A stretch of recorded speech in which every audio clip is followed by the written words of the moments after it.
जय हिंद फ्रेंड्स। तो दोस्तों आज हम 2013 के क्वेश्चंस डिस्कस करेंगे।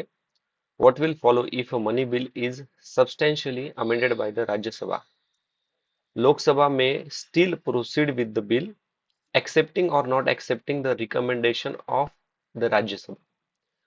Option B, Lok Sabha cannot consider the bill further. Option C, Lok Sabha may send the bill to Rajya Sabha for reconsideration.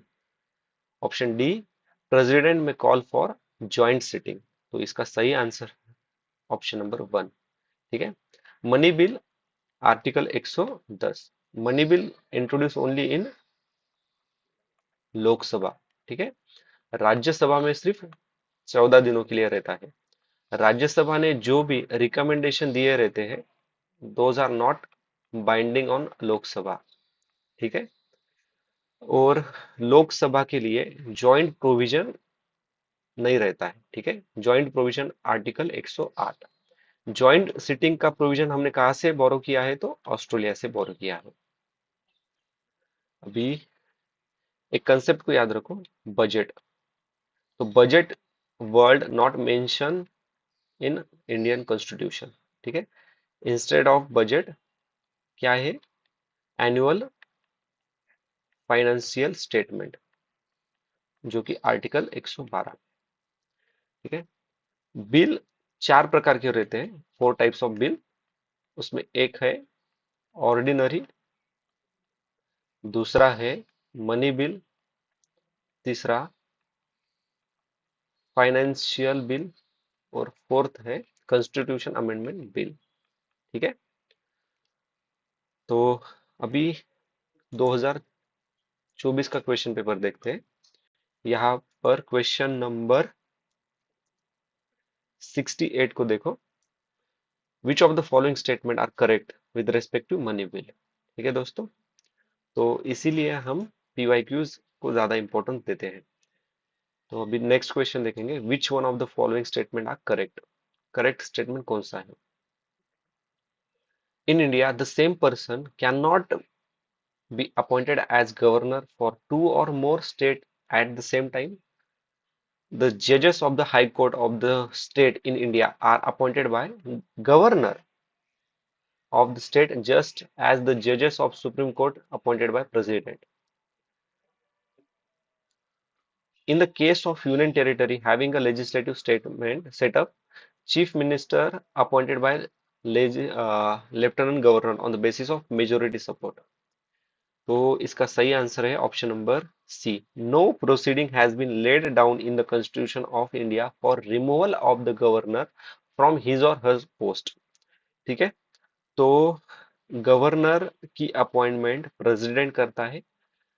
उनका tenure 5 year रहता है, but it their tenure depend on pleasure of president. Pleasure of president. ठीक है। अभी statement D को analysis करेंगे। Union territory जहाँ पे लेजिस्लेटिव सेटअप है, लाइक दिल्ली, पुदुचेरी, वहां पे जो सीएम रहते हैं उनकी अपॉइंटमेंट प्रेसिडेंट करते हैं, और लेफ्टिनेंट गवर्नर की अपॉइंट भी प्रेसिडेंट ही करते हैं। ठीक है। ये इस साल के लिए ज्यादा इंपॉर्टेंट है क्योंकि अभी दिल्ली में इलेक्शन हुए थे। अभी स्टेटमेंट बी को एनालिसिस करेंगे कि ये जो गवर्नर है, ये हाई कोर्ट के जो भी जजेस है उनकी अपॉइंटमेंट प्रेसिडेंट ही करता है। ठीक है। अभी एक कंसेप्ट को याद रखना, जो सुप्रीम कोर्ट में जजेस है 2024-25 के लिए याद रखना, 33 जजेस और एक चीफ जस्टिस, मतलब 34 टोटल जजेस इन सुप्रीम कोर्ट। और ये कौन डिसाइड करता है? तो ये पार्लियामेंट डिसाइड करता है। और हाई कोर्ट में जो जजेस रहते हैं, कितने नंबर चाहिए हाई कोर्ट में, तो वो प्रेसिडेंट डिसाइड करता है। अभी स्टेटमेंट वन को देखें।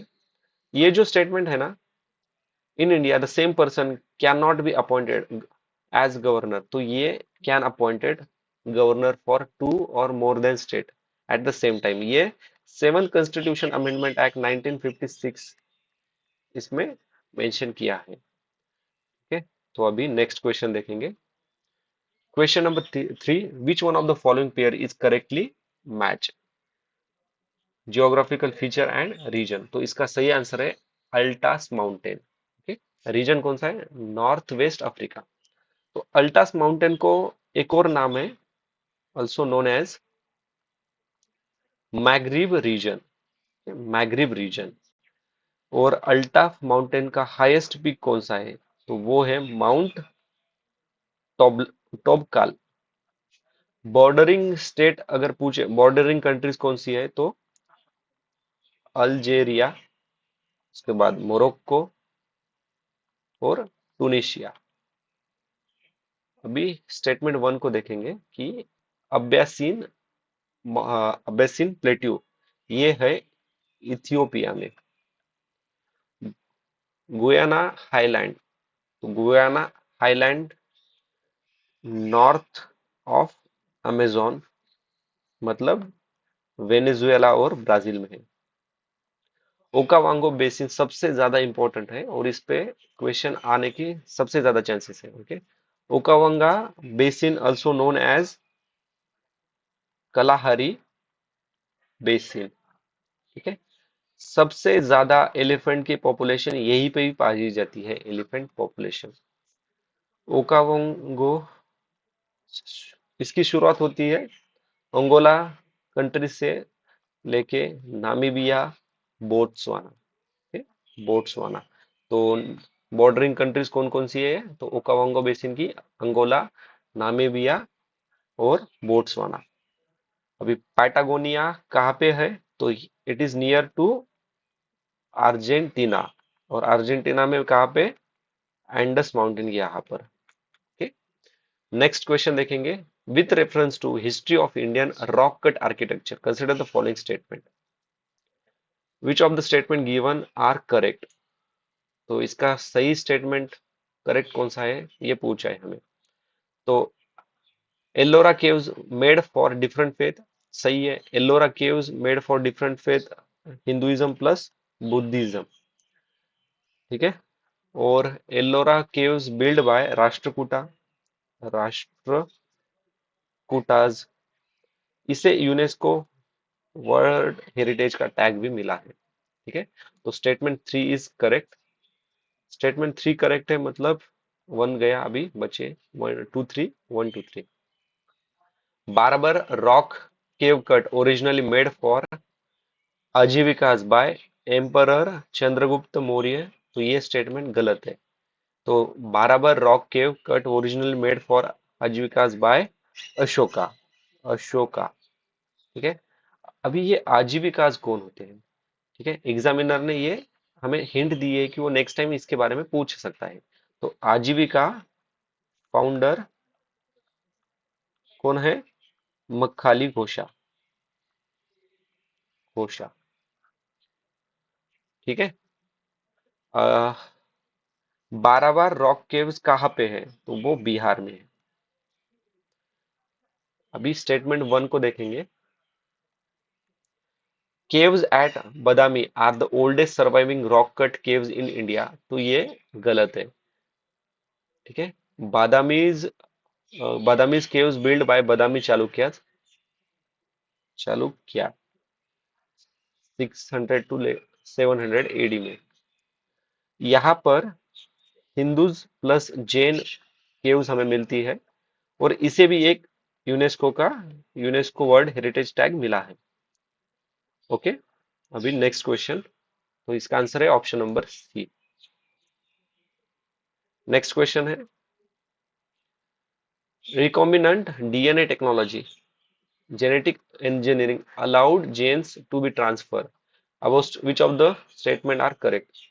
From microorganism to higher organisms, from animal to plant, across different species of plant. ठीक है, अभी ये क्या बोलते हैं कि recombinant DNA technology allows genes to be transfer,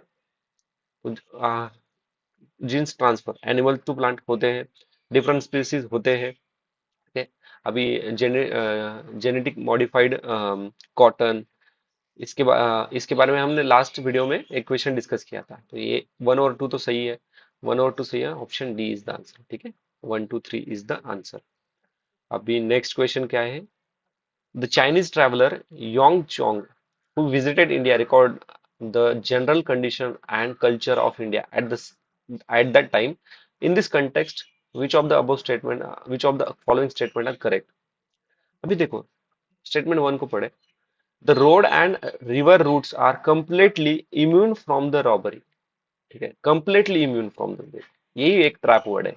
अभी मुझे बताओ, अभी हम 2025 में रहते हैं, इंडिया का, क्या इंडिया पूरी तरह से कंप्लीटली इम्यूनाइज है रॉबरी से? नहीं है, कहीं ना कहीं तो रॉबरी होगी ना। तो इस लॉजिक के, अगर इस लॉजिक से आप सोचोगे तो आपको समझ में आएगा कि ये स्टेटमेंट गलत है। ठीक है, अभी एक को हटाओ और आंसर ऑप्शन नंबर बी, 2 और 3 आर करेक्ट। ठीक है, अभी देखो थर्ड स्टेटमेंट को भी देखो, द ट्रेडर हैव टू पे ड्यूटीज। अभी कोई भी किंगडम हो तो ट्रेडर्स पे वो टैक्स लगाएगा ही ना, तो टैक्स नहीं लगाएगा तो किंग के पास पैसा कहाँ से आएगा? ठीक है, तो स्टेटमेंट 3 तो सही है।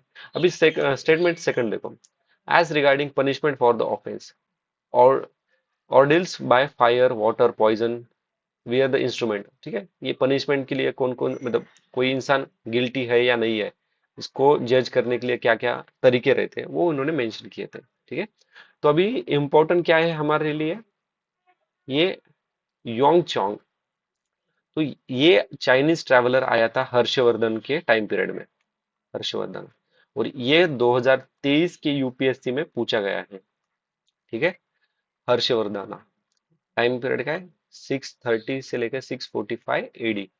इसके बुक का नाम याद रखना है, सी यू की, सी यू की। और इसी बुक को एक और नाम है, रिकॉर्ड ऑफ वेस्टर्न वर्ल्ड। इस बुक में हमें महायाना बुद्धिज्म के बारे में इंफॉर्मेशन मिलती है। ये चाइनीज ट्रैवलर विजिटेड नालंदा, उसके बाद वल्लभी, कन्नौज और प्रयाग। ठीक है, तो ये याद रखना। नेक्स्ट क्वेश्चन देखते हैं अभी, consider the following, which of the above naturally found in India? कौन सा नेटिव है इंडिया में?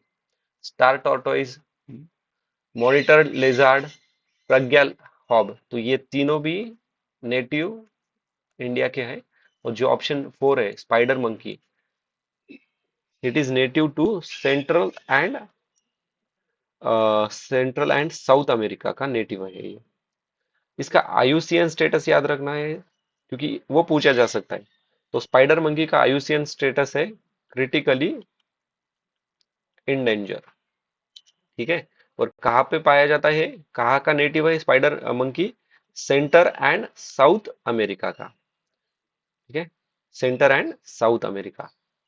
अभी स्टार टॉर्टोइज, तो स्टार टॉर्टोइज और ये जो मॉनिटर लिजार्ड है, ये ऑल ओवर इंडियन सब कॉन्टिनेंट में पाए जाते हैं, सब कॉन्टिनेंट। अब इंडियन सब कॉन्टिनेंट में कौन आता है? इंडिया, अफगानिस्तान, पाकिस्तान, बांग्लादेश, नेपाल, म्यांमार वगैरह वगैरह। ठीक है, स्टार टॉर्टोइज का आईयूसीएन स्टेटस क्या है? तो स्टार टॉर्टोइज है इंडेंजर, इंडेंजर। मॉनिटर लिजार्ड है नियर थ्रेटन, नियर थ्रेटन। और पिग्मी हॉब ये क्रिटिकली इंडेंजर्ड है। और पिग्मी हॉग इज मैमल। ठीक है, और ये कहाँ पे पाया जाता है पिग्मी हॉग? तो ये आसाम में जो मानस नेशनल पार्क है ना, यहाँ पे पाया जाता है। अभी ये मानस नेशनल पार्क सबसे ज्यादा इंपॉर्टेंट है, इस पे 2 से 3 पीवाईक्यूज हमें देखने को मिलेंगे आगे।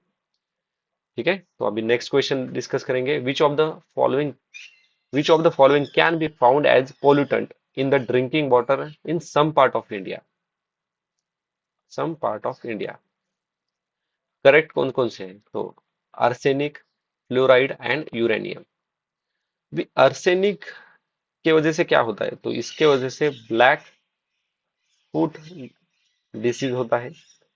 सॉर्बोटोल, अभी देखो जो मेडिसिन स्वीट इन टेस्ट रहते हैं ना, तो वो स्वीट क्यों लगते हैं? क्योंकि उसमें सॉर्बोटॉल नाम का आर्टिफिशियल स्वीटनर ऐड किया जाता है। फ्लूराइड, अभी फ्लूराइड की वजह से नॉकनी सिंड्रोम होता है, उसके बाद फ्लूरोसिस होता है, न्यूरोमस्कुलर डिसऑर्डर होता है, फिर गैस्ट्रोइंटेस्टाइन होता है, और सबसे इंपॉर्टेंट ये याद रखना है, टीथ डिके होता है। ठीक है। अभी नेक्स्ट है फॉर्मोहल्डिहाइड। फॉर्मोहल्डिहाइड यूज कहाँ पे होता है, तो ये फार्मा में यूज होता है और फर्टिलाइजर बनाने में यूज होता है। यूरेनियम कहाँ पाया जाता है, तो राजस्थान, यूपी, तमिलनाडु। अभी दो कंसेप्ट सबसे इंपॉर्टेंट है, याद रखना। मर्क्यूरी की वजह से कौन सा डिसीज होता है, तो वो मीना माटा डिसीज। उसके बाद है कैडमियम की वजह से कौन सा डिसीज होता है, तो वो है इटाई इटाई। ठीक है। अभी नेक्स्ट क्वेश्चन देखेंगे। With reference to Indian history, the member of constitution assembly from the province were. अभी देखो ऑप्शन एक को देखो, directly elected by the people of this province. अभी कॉन्स्टिट्यूशन असेंबली फॉर्म हुई थी 1946 में, तब इंडिया आजाद भी नहीं हुआ था। और ये क्या बोलते हैं, people of these provinces. Okay, तब तो डायरेक्टली इलेक्शन, मतलब इलेक्शन सिर्फ 10% लोगों को ही वोट देने का अधिकार था। ये तो स्टेटमेंट गलत है। Nominated by the Indian National Congress, नहीं गलत है। Selected by the government for their expertise in constitution matter, ये भी गलत है। Option C is the answer, elected by the provisional legislative assembly. ठीक है। और ये partly elected and partly nominated member थे इसमें, नॉमिनेटेड बॉडी है ये। अभी कॉन्स्टिट्यूशन असेंबली की जो आइडिया है, तो वो सबसे पहले किन के दिमाग में आई थी, वो यमन रॉय 1934 में। ओके। उसके बाद 6 दिसंबर 1947 में फॉर्म हुई। 9 दिसंबर 1946 में कॉन्स्टिट्यूशन असेंबली की पहली मीटिंग हुई थी। उसके जो प्रोविजनल प्रेसिडेंट कौन थे, डॉक्टर सच्चिदानंद सिन्हा। और 11 दिसंबर 1946 में जब प्रेसिडेंट बनाने का था कॉन्स्टिट्यूशन असेंबली का, तो अनएनोमस मतलब बिन विरोध कौन चुनाव जीत के आया था प्रेसिडेंट का, तो वो थे डॉक्टर राजेंद्र प्रसाद। ठीक है, राजेंद्र प्रसाद थे। अभी 2024 का क्वेश्चन देखो। ठीक है, 2024 पेज, ये देखो, which one of the provisional president of the constitution assembly before doctor Rajendra Prasad take place, तो वो है option number D, doctor Sachchidanand Sinha. ठीक है।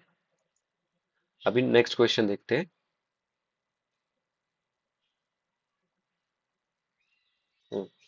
Consider the following animal, which of the above are mammal. तो सी काऊ और सी लायन आर मैमल। ठीक है, तो आंसर है ऑप्शन नंबर बी। अभी सी काऊ, ठीक है, सी काऊ, तो ये 2015 का क्वेश्चन पेपर है। ठीक है। अभी यहाँ पर क्वेश्चन नंबर 19 को देखो। With reference to dugong, dugong को ही सी काऊ कहा जाता है। ठीक है, तो देखो एग्जामिनर ने हिंट दी थी, 2013 में क्वेश्चन था, 2015 में पूछा। ठीक है। तो it is herbivorous marine animal, और it is given legal protection under schedule 1 of the wild life act 1946। अभी देखो एग्जामिनर ने इस क्वेश्चन में एक और हिंट दी है, it found the inter coast of the India. देखो मुझे बताओ, ये इंडिया का कोस्ट है, अगर एक जगह पर भी डुगोंग नहीं मिला तो ये स्टेटमेंट गलत है। ठीक है। अगर आप 1 और 2 को हटाओगे तो आंसर सीधा ऑप्शन सी। ठीक है। तो अभी नेक्स्ट, ठीक है, तो अभी सी हॉर्स क्या है, तो सी हॉर्स फिश है।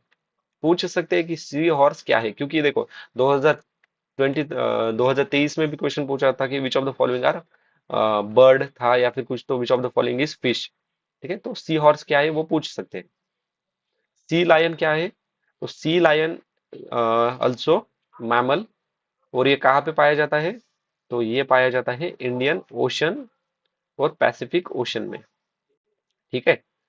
अभी वो मैमल्स, मैमल्स के कैरेक्टरिस्टिक्स क्या क्या रहती है, पूछ सकते हैं। Mammal are warm blooded animal, they have mammary glands, they have sweat glands on their body, there is hairs on their body, ठीक है, बॉडी के ऊपर हेयर्स होते हैं, दे बेबीज को बर्न देते हैं, ठीक है।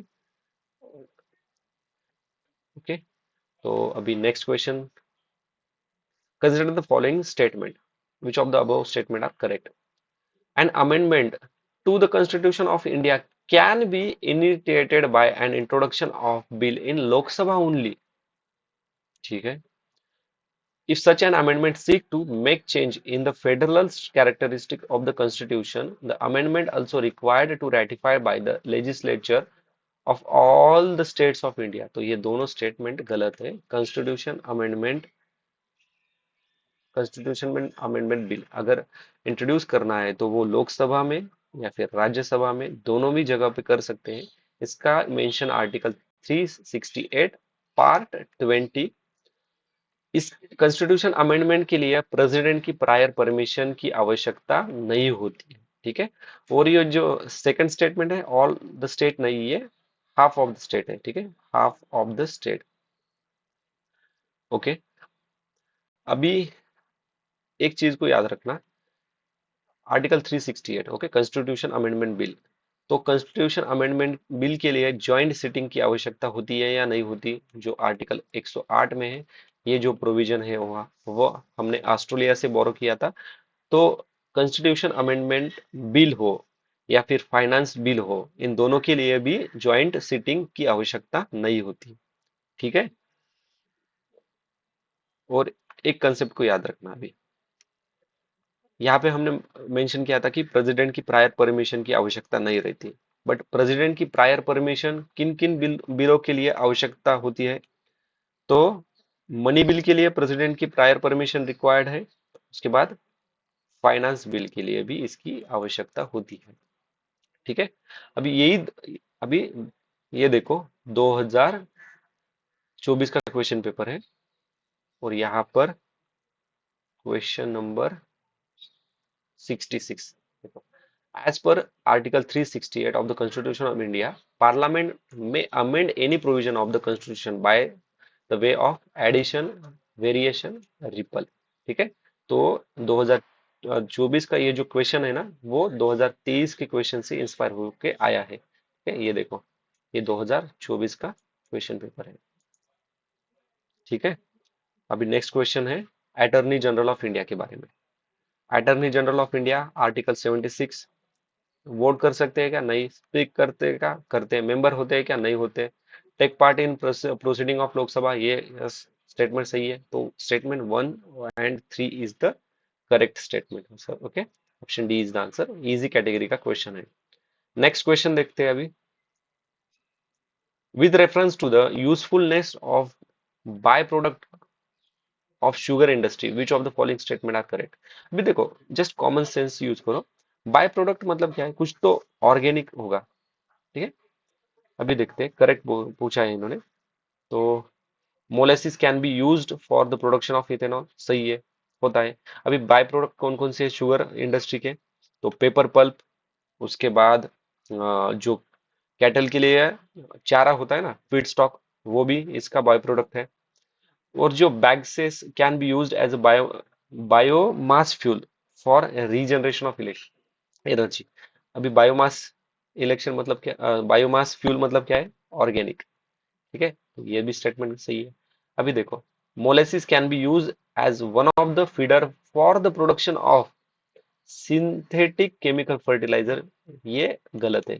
अभी देखो, ये गलत क्यों है, ये सिंथेटिक केमिकल फर्टिलाइजर जो है वो इनऑर्गेनिक कैटेगरी में आता है, ठीक है। ठीक है, तो हमने जो कैन वाला लॉजिक यूज किया था ना इसके पहले, तो कैन बी, कैन बी, तो वो लॉजिक यही पे भी अप्लाई होता है, बट जस्ट यहाँ पे जो सिंथेटिक केमिकल ऑर्गेनाइज फर्टिलाइजर है वो इनऑर्गेनिक है, और क्वेश्चन में हमें ऑर्गेनिक के बारे में इनडायरेक्टली पूछ रहे हैं वो, ठीक है। तो बिटवीन द लाइन समझने की भी थोड़ी आवश्यकता है हमें, जैसे जैसे और प्रैक्टिस करेंगे आपको आ जाएगा ये, ठीक है। तो अभी नेक्स्ट क्वेश्चन है, variation in the length of day time and night time from season to season are due to, तो सीजन टू सीजन ये revolution of earth on the on a tilted axis, ठीक है। अर्थ revolve करती है सन के around, और दिन और रात earth rotation on its axis की वजह से होते हैं, ठीक है। अभी इसमें एक इंपॉर्टेंट हिंट एग्जामिनर ने दी है, वो है समर सोलेस्टिक।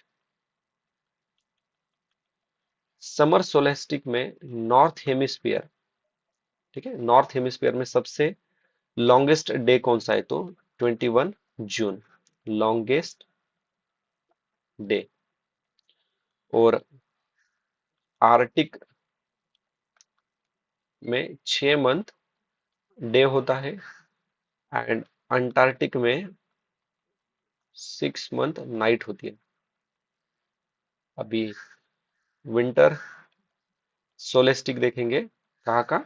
साउथ हेमिस्फीयर का। तो 21 और 22 दिसंबर क्या होते हैं? तो लॉन्गेस्ट डे होते हैं साउथ हेमिस्फीयर में, ठीक है। इसके अपोज में क्या होगा? नॉर्थ हेमिस्फीयर में 22 और 21 दिसंबर शॉर्टेस्ट डे रहेंगे, मतलब लॉन्गेस्ट नाइट रहेगी, ठीक है। अभी विंटर सोलेस्टिक में साउथ हेमिस्फीयर के एंटार्क्टिक रीजन में क्या होगा? 6 मंथ डे, और आर्टिक रीजन में 6 मंथ नाइट होगी, ठीक है। अभी नेक्स्ट क्वेश्चन डिस्कस करते हैं। Narmada river flow to the west while most other large peninsular river flow to the east. Why? Correct कौन सा है? The land slope to the west from central India, कुछ भी स्टेटमेंट है, ठीक है। It flow between the Vindhya and Satpura, ठीक है। It occupies a linear rift valley. तो इसका आंसर है ऑप्शन नंबर 1, ठीक है।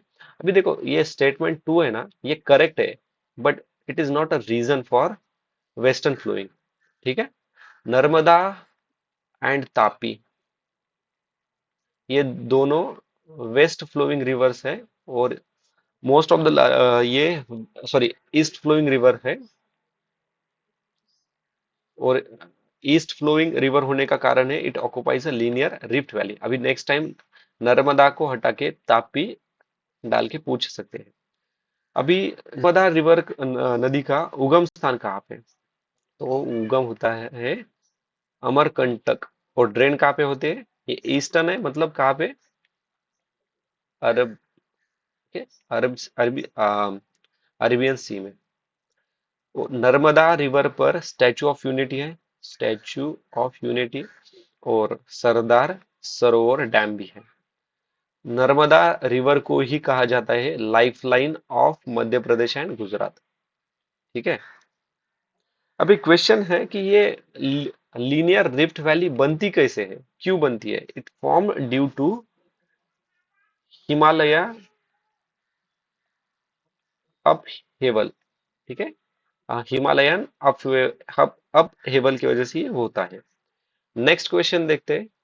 अभी देखो, ये जो क्वेश्चन है ना, अभी इसी क्वेश्चन को इंस्पायर होके एग्जामिनर ने, देखो ये 2024 का क्वेश्चन,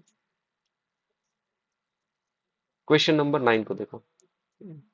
धौधार धौलाधार, मालवा और नर्मदा, ठीक है। तो एग्जामिनर इस तरह से हमें हिंट देता रहता है, ठीक है।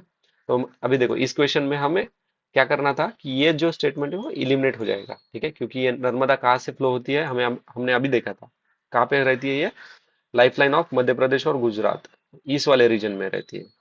Okay, next. On the planet earth most of the fresh water exist as ice cap and glacier. Out of the remaining fresh water, largest proportion is option number C exist as ground water. अभी देखो, अर्थ में 97 point something 20% ocean में मिलता है, बाकी का जो भी फ्रेश वाटर रहता है, बाकी जो वाटर है फ्रेश वाटर है, तो सबसे ज्यादा water ice cap, iceberg, glacier, snow cap यहाँ पे होता है। उसके बाद ग्राउंड वाटर, ग्राउंड वाटर के बाद फ्रेश लेक, उसके बाद एटमॉस्फेयर, और सबसे कम होता है रिवर में। ठीक है, रिवर। तो ये कंसेप्ट को याद रखना। ठीक है, अभी नेक्स्ट क्वेश्चन है, above pair are correctly match Nokrek biosphere reserve. तो Nokrek biosphere reserve is in Garo hills, तो ये स्टेटमेंट सही है। ठीक है, नॉक्रिक बायोस्फीयर रिजर्व एक यूनेस्को वर्ल्ड हेरिटेज साइट है, मेघालय में है। गारो हिल्स में नॉकरिक नेशनल पार्क, उसके बाद बालफक्रम नेशनल पार्क में भी है। लोकटक लेक, ये बरेल रेंजेस में नहीं है, ये मणिपुर में है। ये बरेल रेंज होते हैं आसाम में। लोकटक लेक एक फ्रेश वाटर लेक है। और लोकटक लेक में एक सबसे इंपॉर्टेंट पॉइंट याद रखना, जो केबुल लामजाओ है ना national park, world world's only floating national park Keibul Lamjao, ये लोकटक लेक में है। और लोकटक लेक कहाँ पे है? वो मणिपुर में है। ठीक है, मणिपुर में। याद रखना इस पे, और 2 से 3 पीवाईक्यूज हमें देखने को मिलेंगे। नेक्स्ट है नामदफा नेशनल पार्क। तो Namdapha national park is between Patkai and Dapha rangers. ठीक है, तो ये स्टेटमेंट क्या है? ये स्टेटमेंट गलत है। और डाफला, अभी देखो ये डाफा रेंज और डाफला में कंफ्यूज मत हो। ये डाफला हिल्स, फिर अबोर और मिसमी हिल्स, ये हमें आंध्र प्रदेश में देखने को मिलते हैं। अभी नामदफा नेशनल पार्क, यहाँ पे ऑल टाइप का वेजिटेशन देखने को मिलता है। लाइक यहाँ पे ट्रॉपिकल, सब ट्रॉपिकल, टेम्परेट, सभी तरह के वेजिटेशन देखने को मिलते हैं।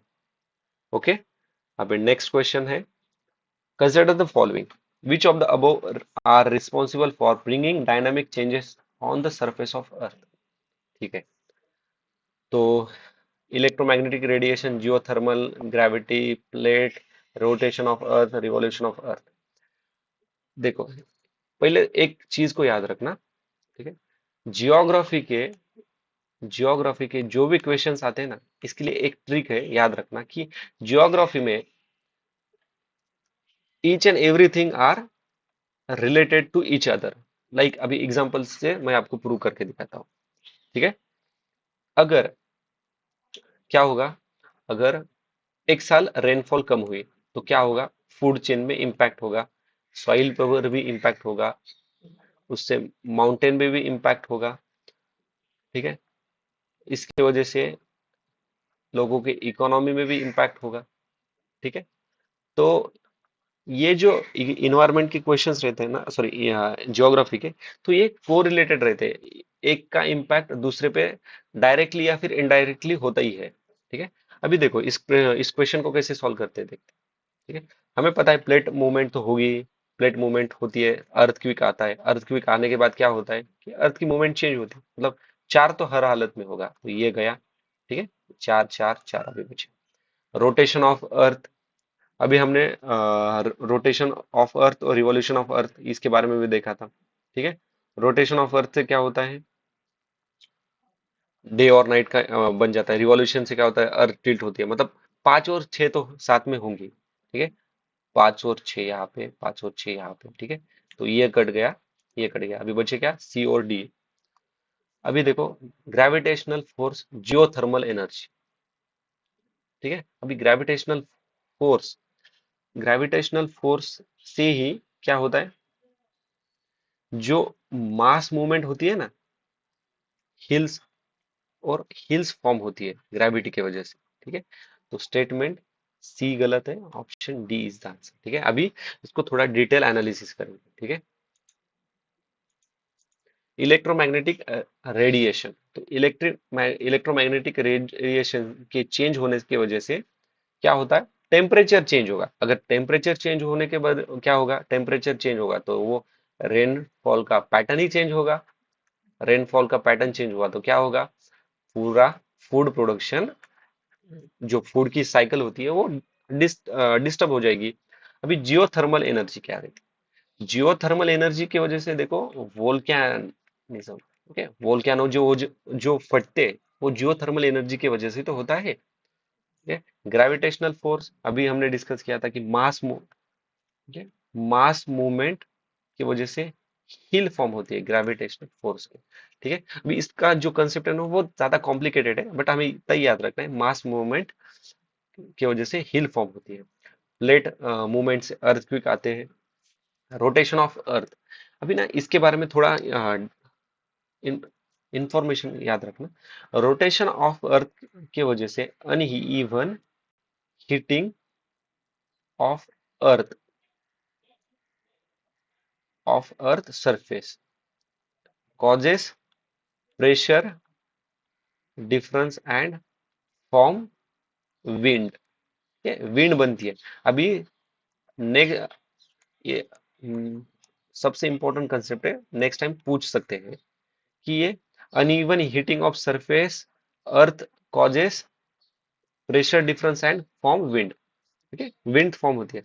विंड किससे एसोसिएटेड होती है? तो wind associated to rainfall, heat budget, ocean current. Ocean current ये कंसेप्ट याद रखना, पूछ सकते हैं हमें। Revolution of earth, revolution earth, अभी एक बताओ, earth bound by gravitational force, और उसकी वजह से सन क्या होता है, वो सन और अर्थ की वजह, अर्थ के बीच में ग्रेविटेशनल फोर्स, वो बहुत बड़ा कंसेप्ट है। उसकी वजह से क्या होते हैं? टाइड, टाइड्स आते हैं ओशन में। टाइड्स आते हैं तो क्या होगा, क्या होगा? चेंज होगा ना एक जगह से दूसरी जगह पे। अभी इसमें एक कंसेप्ट याद रखना, जब अर्थ रिवॉल्व कर रही है, ठीक है, when earth revolve around sun, तो वो इलेप्टिकल पाथ में रिवॉल्व करती है। ठीक है, इलेप्टिकल पाथ में रिवॉल्व करती है। ये सन, ये अपना, ये अर्थ, ये इलेप्टिकल ऑर्डर में रिवॉल्व करती है। जब इन दोनों के बीच का डिस्टेंस ज्यादा रहता है, तो हाईएस्ट डिस्टेंस होता है सन और अर्थ के बीच में, तब क्या होगा? एपिलॉन। और जब कम डिस्टेंस होगा तब क्या होगा? पेरीहेलॉन। ठीक है, तो ये कंसेप्ट याद रखना, इस पे क्वेश्चन बन सकते हैं। ठीक है, अभी नेक्स्ट क्वेश्चन देखेंगे। Which of the following bodies does not mention in the constitution? Constitution में कौन सी बॉडीज का उल्लेख नहीं है? तो national development commission, planning commission, zonal council. Option D is the answer. अभी क्या रखना है कि which of the following are not constitutional bodies, कौन कौन से और बॉडीज है? जैसे कि central bureau of investigation, central information commission, central vigilance commission, Lokpal, Lokayukta, नीति Aayog, national development council, national disaster management authority, national human right commission, उसके बाद national investigation agency, national human right commission, और state human right commission. All are non constitutional bodies. ठीक है, तो ये याद रखना। अभी आज का लास्ट का question, the demand of Tebhaga, अब peasant movement in Bengal was for. अभी examiner is our best friend, इसने यही पे एक ट्रिक दी है। त्रिभंगा मतलब तीन भाग। ओके, त्रिभंगा, अगर इस शब्द को ये डिवाइड करोगे ना, त्रिभंगा। अभी ऑप्शन में हमें क्या देखना है कि जहां पे भी थ्री कुछ मेंशन है, समझ लेना का वही आंसर है। Rating of all peasant dept, all peasant डेप्ट गलत है। अप्रूविंग ऑफ जमींदार system and the end of सर्फडॉम गलत। Grant of ownership of the land to peasant as they wear the actual cultivation of the land, ये भी गलत है। The reduction of the share of the land Lord from the one half of the crop to one third, one third या three भाग, option one is the answer. अभी त्रिभंगा के बारे में थोड़ी सी इंफॉर्मेशन लेंगे। एक याद रखना इसके लिए, लाउड कमीशन गठित हुआ था कब? 1946-47 में। और ये जो मूवमेंट हुआ था त्रिभंगा पीजेंट मूवमेंट, इसको लीड किसने किया था? किसान सभा ने। ठीक है, किसान सभा ने लीड किया था। ओके, तो ठीक है दोस्तों, अभी बाकी के